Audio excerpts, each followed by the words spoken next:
नमस्ते दोस्तों, और टॉप 10 हिंदी में आपका बहुत बहुत स्वागत है। मैं हूं आपकी होस्ट और आज मैं आपके लिए कुछ सुपर इंटरेस्टिंग लेकर आई हूं।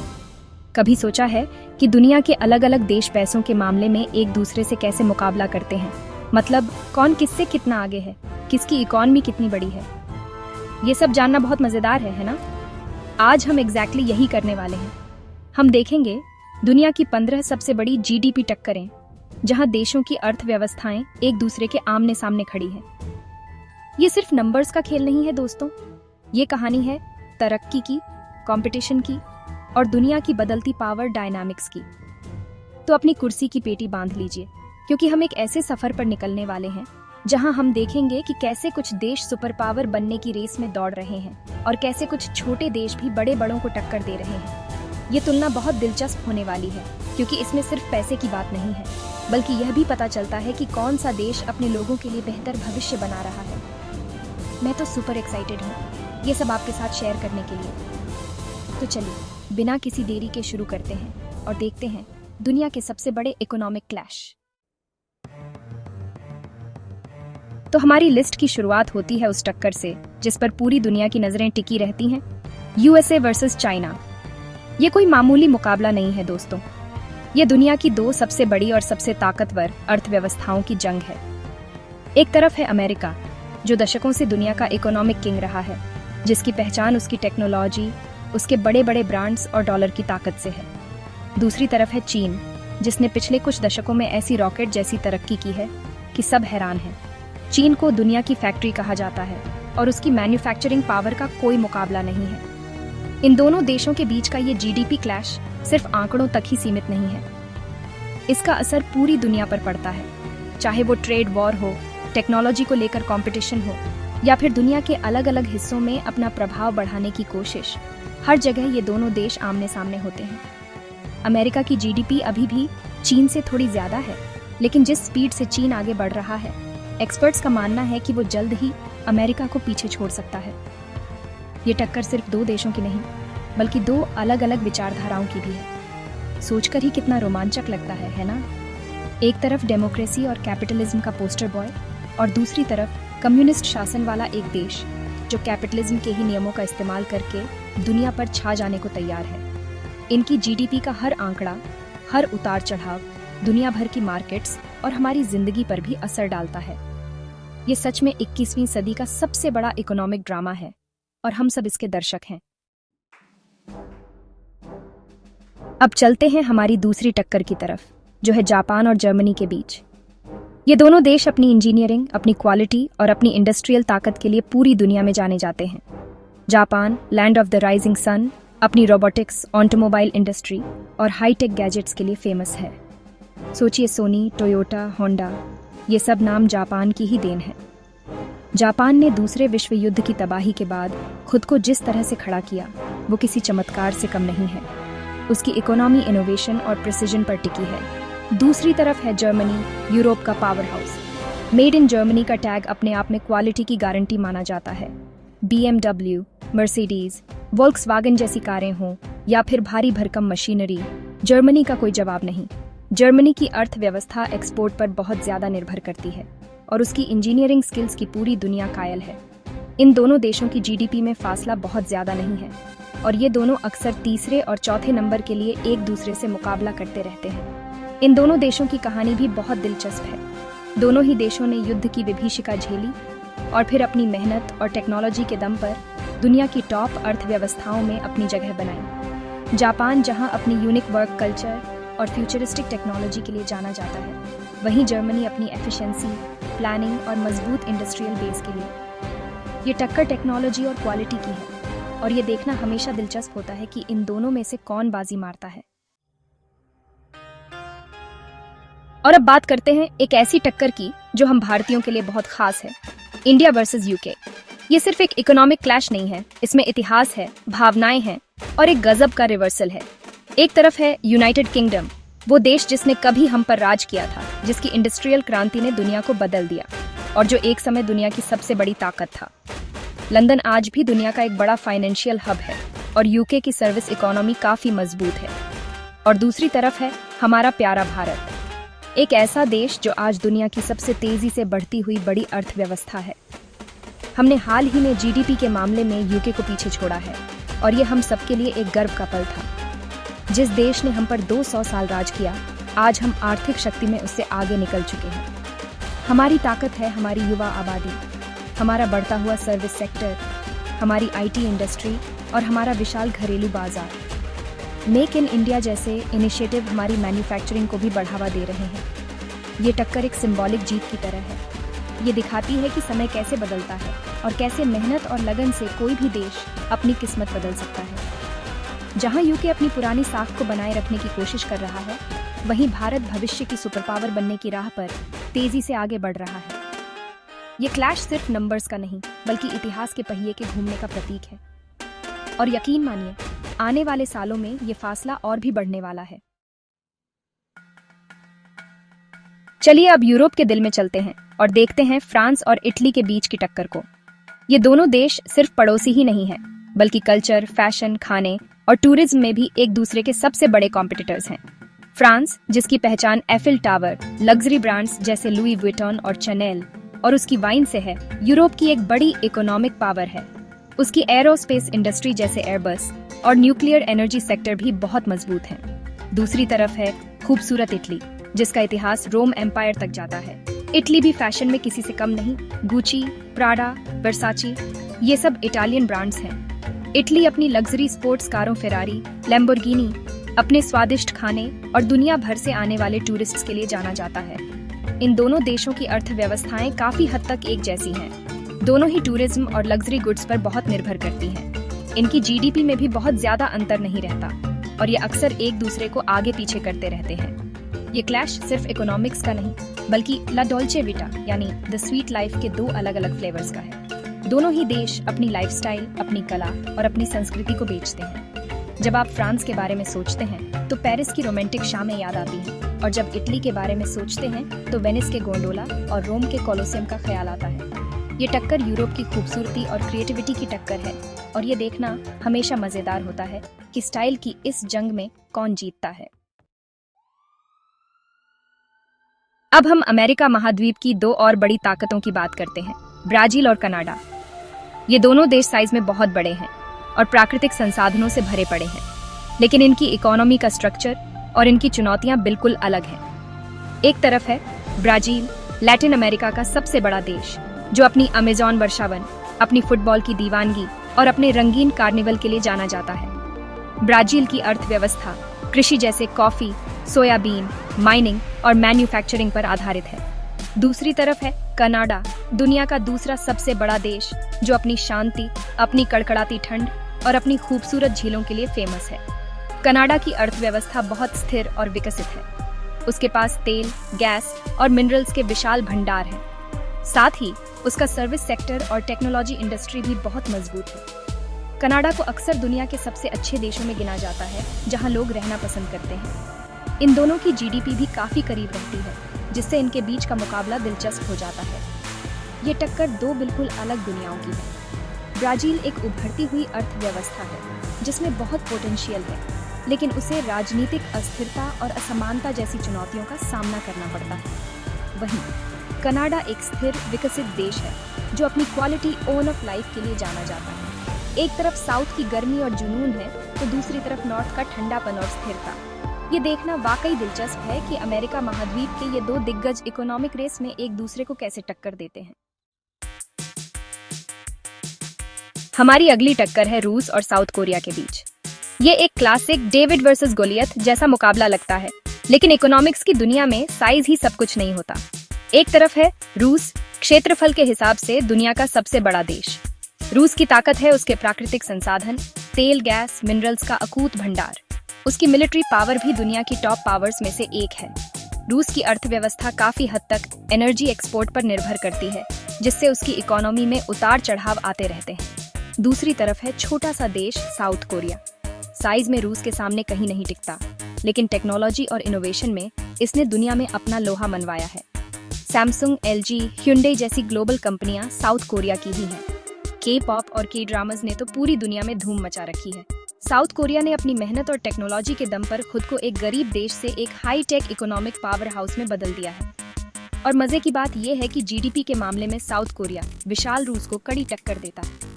ये क्लैश दिखाता है कि 21वीं सदी में एक देश की ताकत सिर्फ उसके साइज या प्राकृतिक संसाधनों से नहीं, बल्कि उसकी टेक्नोलॉजी, इनोवेशन और ह्यूमन कैपिटल से भी तय होती है। रूस अपनी पुरानी ताकत और संसाधनों पर निर्भर है, जबकि साउथ कोरिया भविष्य की टेक्नोलॉजी पर दांव लगा रहा है। एक तरफ जमीन के नीचे का खजाना है, तो दूसरी तरफ इंसानी दिमाग का खजाना। ये टक्कर पुराने और नए तरीके की इकोनॉमी के बीच की है, और ये हमें सिखाती है कि तरक्की के लिए लगातार सीखते रहना और इनोवेट करना कितना जरूरी है। अब बात करते हैं दो ऐसे देशों की जो अपनी धूप, अपने खूबसूरत बीच और अपनी रिलैक्स्ड लाइफस्टाइल के लिए जाने जाते हैं, ऑस्ट्रेलिया और स्पेन। ये दोनों देश दुनिया के अलग अलग कोनों में हैं, लेकिन इनकी इकोनॉमी में कुछ दिलचस्प समानताएं हैं। एक तरफ है Australia, the land down under. ये एक पूरा महाद्वीप है जो अपने यूनिक जानवरों जैसे कंगारू और कोआला, अपने विशाल रेगिस्तान और अपने शानदार शहरों जैसे सिडनी और मेलबर्न के लिए फेमस है। ऑस्ट्रेलिया की अर्थव्यवस्था माइनिंग यानी कोयला और आयरन और कृषि पर बहुत निर्भर है। दूसरी तरफ है स्पेन, यूरोप का एक खूबसूरत देश जो अपने फ्लैमेंको डांस, अपनी ला टोमाटिना फेस्टिवल और अपनी शानदार वास्तुकला के लिए जाना जाता है। स्पेन की इकोनॉमी का एक बहुत बड़ा हिस्सा टूरिज्म है। दुनिया भर से करोड़ों लोग स्पेन के बीच और उसके ऐतिहासिक शहरों को देखने आते हैं। इसके अलावा स्पेन की ऑटोमोबाइल और टेक्सटाइल इंडस्ट्री भी काफी मजबूत है। इन दोनों देशों की जीडीपी का साइज लगभग बराबर है, जो इनके बीच की टक्कर को और भी रोमांचक बना देता है। ये दोनों ही देश अपनी नेचुरल ब्यूटी और लाइफस्टाइल को बेचते हैं। ऑस्ट्रेलिया जहां अपने एडवेंचर और वाइल्ड लाइफ से टूरिस्ट्स को खींचता है, वहीं स्पेन अपनी हिस्ट्री, कल्चर और फिएस्टा यानी पार्टी वाले माहौल से। दोनों ही देशों के लोग जिंदगी को एंजॉय करना जानते हैं। ये क्लैश सिर्फ इकोनॉमिक्स का नहीं, बल्कि दो अलग अलग तरह की सन-किस्ड लाइफस्टाइल का भी है। ये देखना दिलचस्प है कि दुनिया के दो अलग अलग छोर पर बसे ये खूबसूरत देश इकोनॉमिक ग्राउंड पर एक दूसरे को कैसे बैलेंस करते हैं। अब हम दो ऐसी उभरती हुई अर्थव्यवस्थाओं की बात करेंगे जिनमें ग्रोथ का जबरदस्त पोटेंशियल है, मेक्सिको और इंडोनेशिया। ये दोनों देश बहुत बड़ी आबादी वाले हैं और उनकी लोकेशन उन्हें एक स्ट्रेटेजिक एडवांटेज देती है। एक तरफ है मेक्सिको, जो अमेरिका का पड़ोसी है। मेक्सिको अपनी वाइब्रेंट कल्चर, अपने प्राचीन मायन और एज़टेक सभ्यताओं और अपने स्वादिष्ट खाने के लिए जाना जाता है। अमेरिका का पड़ोसी होने की वजह से मेक्सिको की मैन्युफैक्चरिंग इंडस्ट्री, खासकर ऑटोमोबाइल सेक्टर, बहुत मजबूत है।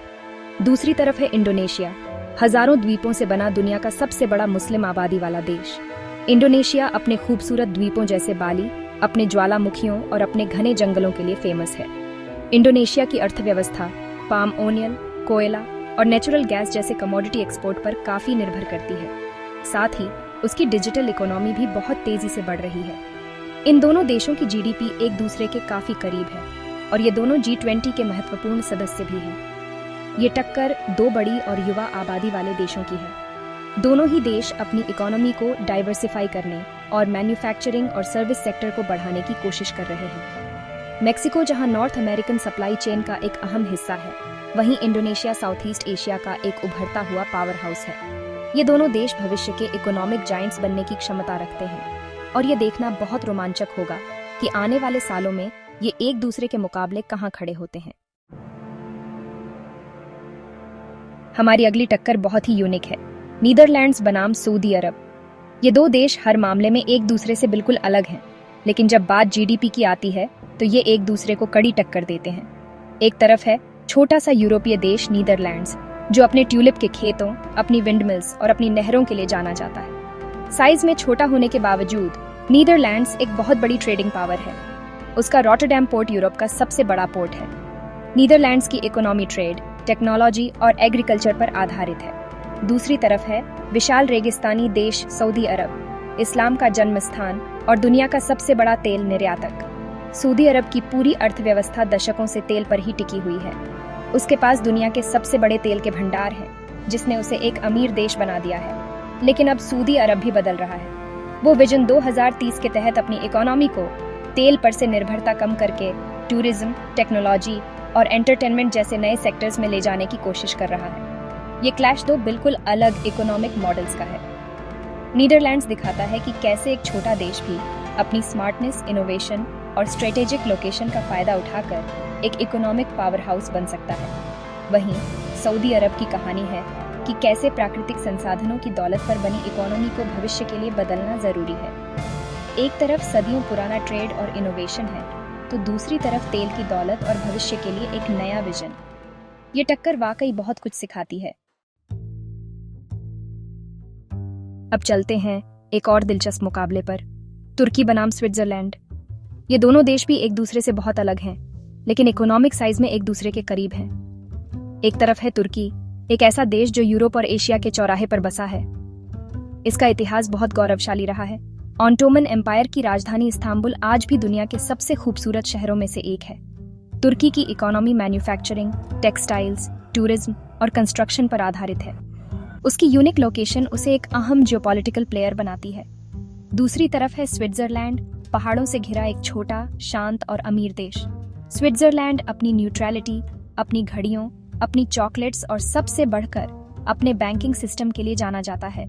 उसे दुनिया की तिजोरी भी कहा जाता है। स्विट्जरलैंड की इकोनॉमी बहुत ज्यादा स्टेबल और एडवांस्ड है। फार्मास्यूटिकल्स, फाइनेंस और हाईटेक इंजीनियरिंग उसके मुख्य स्तंभ हैं। यहाँ पर कैपिटा इनकम दुनिया में सबसे ज्यादा में से एक है। ये टक्कर एक बड़ी, उभरती हुई लेकिन अस्थिर अर्थव्यवस्था और एक छोटी, स्थिर और बेहद अमीर अर्थव्यवस्था के बीच की है। तुर्की के पास एक बड़ी युवा आबादी और ग्रोथ का पोटेंशियल है, लेकिन उसे महंगाई और राजनीतिक अस्थिरता जैसी चुनौतियों का सामना करना पड़ता है। वहीं स्विट्जरलैंड स्टेबिलिटी और क्वालिटी का प्रतीक है। एक तरफ इस्तांबुल का ग्रैंड बाजार है, तो दूसरी तरफ ज्यूरिख के शांत बैंक। ये देखना दिलचस्प है कि ये दोनों अलग अलग मॉडल वाले देश इकोनॉमिक रेस में कैसे एक दूसरे को टक्कर देते हैं।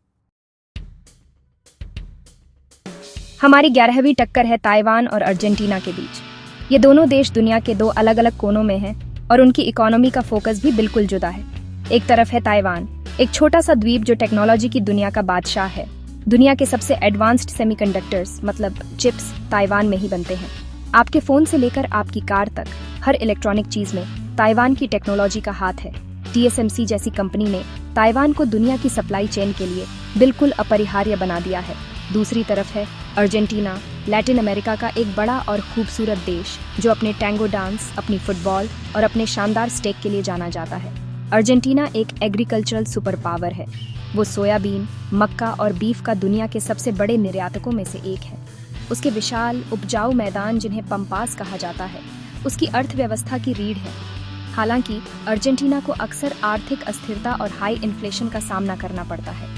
ये क्लैश दिखाता है कि कैसे अलग अलग ताकतें देशों को इकोनॉमिक रेस में बनाए रखती हैं। ताइवान ने अपनी ब्रेन पावर और टेक्नोलॉजी पर फोकस करके खुद को एक छोटी सी जगह से एक ग्लोबल टेक जायंट बना दिया। वहीं अर्जेंटीना अपनी प्राकृतिक संपदा और जमीन की ताकत पर निर्भर है। एक तरफ फ्यूचरिस्टिक चिप फैब्रिकेशन प्लांट है, तो दूसरी तरफ विशाल खेतों में चरते हुए मवेशी। ये टक्कर हाईटेक इनोवेशन और पारंपरिक कृषि शक्ति के बीच की है।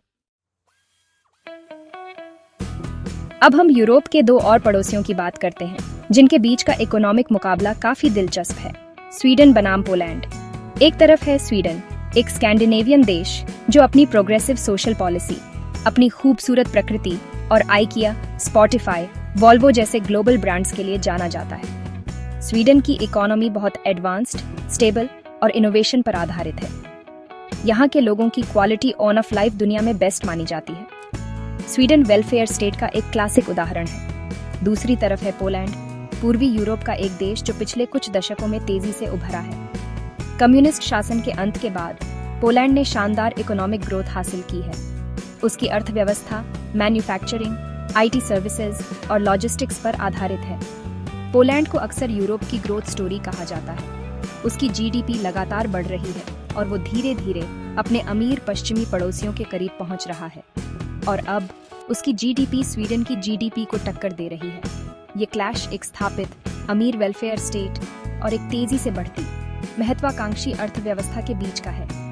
स्वीडन जहां अपनी स्टेबिलिटी और सोशल वेलफेयर मॉडल के लिए जाना जाता है, वहीं पोलैंड अपनी डायनामिक ग्रोथ और हार्ड वर्किंग कल्चर के लिए। ये टक्कर दिखाती है कि यूरोप के अंदर भी पावर बैलेंस कैसे बदल रहा है। ये देखना दिलचस्प है कि पोलैंड की ये ग्रोथ स्टोरी उसे कहां तक ले जाती है और क्या वो स्वीडन जैसे स्थापित देशों को पीछे छोड़ पाएगी। हमारी 13वीं टक्कर है बेल्जियम और थाईलैंड के बीच। ये दोनों देश भी दुनिया के अलग अलग हिस्सों में हैं और उनकी कल्चर बिल्कुल अलग है, लेकिन उनकी इकोनॉमी का साइज लगभग बराबर है। एक तरफ है बेल्जियम, जिसे यूरोप का दिल कहा जाता है क्योंकि यूरोपियन यूनियन और नेटो के हेडक्वार्टर्स यहीं ब्रसेल्स में हैं। बेल्जियम अपनी चॉकलेट, अपनी बियर और अपनी फ्रेंच फ्राइज, जिनका आविष्कार शायद यहीं हुआ था, के लिए फेमस है। उसकी अर्थव्यवस्था बहुत ओपन है और ट्रेड, फार्मास्यूटिकल्स और केमिकल इंडस्ट्री पर आधारित है। दूसरी तरफ है थाईलैंड, जिसे लैंड ऑन स्माइल्स के नाम से जाना जाता है। थाईलैंड अपने खूबसूरत बीच, अपने शानदार मंदिरों, अपने स्वादिष्ट स्ट्रीट फूड और अपनी मेहमान नवाजी के लिए पूरी दुनिया में मशहूर है। टूरिज्म थाईलैंड की इकोनॉमी का एक बहुत बड़ा हिस्सा है। इसके अलावा थाईलैंड ऑटोमोबाइल और इलेक्ट्रॉनिक्स का एक बड़ा मैन्युफैक्चरिंग हब भी है। एशियन डेट्रॉइट के नाम से भी इसे जाना जाता है। ये क्लैश दो अलग अलग तरह के ग्लोबल हब्स का है। बेल्जियम जहां यूरोप का पॉलिटिकल और एडमिनिस्ट्रेटिव हब है, वहीं थाईलैंड साउथ ईस्ट एशिया का एक बड़ा टूरिज्म और मैन्युफैक्चरिंग हब है। एक तरफ ब्रसेल्स की फॉर्मल गलियां हैं, तो दूसरी तरफ बैंकॉक की चहल पहल वाली सड़कें। एक तरफ यूरोपियन डिप्लोमेसी है, तो दूसरी तरफ थाई हॉस्पिटैलिटी। ये देखना वाकई दिलचस्प है कि ये दो बिल्कुल अलग दुनिया वाले देश इकोनॉमिक स्केल पर एक दूसरे को कैसे बराबर की टक्कर देते हैं। अब हम एक ऐसे मुकाबले पर आते हैं जो शायद आपको थोड़ा हैरान कर दे। Austria versus Nigeria. ये टक्कर दिखाती है कि दुनिया कितनी विविध है। एक तरफ है ऑस्ट्रिया, पहाड़ों से घिरा एक खूबसूरत और अमीर यूरोपीय देश। ऑस्ट्रिया क्लासिकल म्यूजिक, मोजार्ट यहीं से थे। अपनी शानदार वास्तुकला और अपनी स्कीइंग रिसॉर्ट्स के लिए जाना जाता है। उसकी इकोनॉमी बहुत विकसित और स्थिर है, जो हाई वैल्यू मैन्युफैक्चरिंग, टूरिज्म और सर्विसेज पर आधारित है। दूसरी तरफ है नाइजीरिया, अफ्रीका का सबसे ज्यादा आबादी वाला देश और जिसे जाइंट ऑफ अफ्रीका भी कहा जाता है। नाइजीरिया अफ्रीका की सबसे बड़ी अर्थव्यवस्था है। उसकी ताकत है उसका तेल और गैस सेक्टर, जो उसकी इकोनॉमी की रीढ़ है। इसके अलावा नाइजीरिया की फिल्म इंडस्ट्री, जिसे नॉलीवुड कहते हैं, और उसकी म्यूजिक इंडस्ट्री पूरी दुनिया में पॉपुलर हो रही है। नाइजीरिया में जबरदस्त पोटेंशियल है, लेकिन उसे गरीबी, करप्शन और इंफ्रास्ट्रक्चर की कमी जैसी चुनौतियों का भी सामना करना पड़ता है।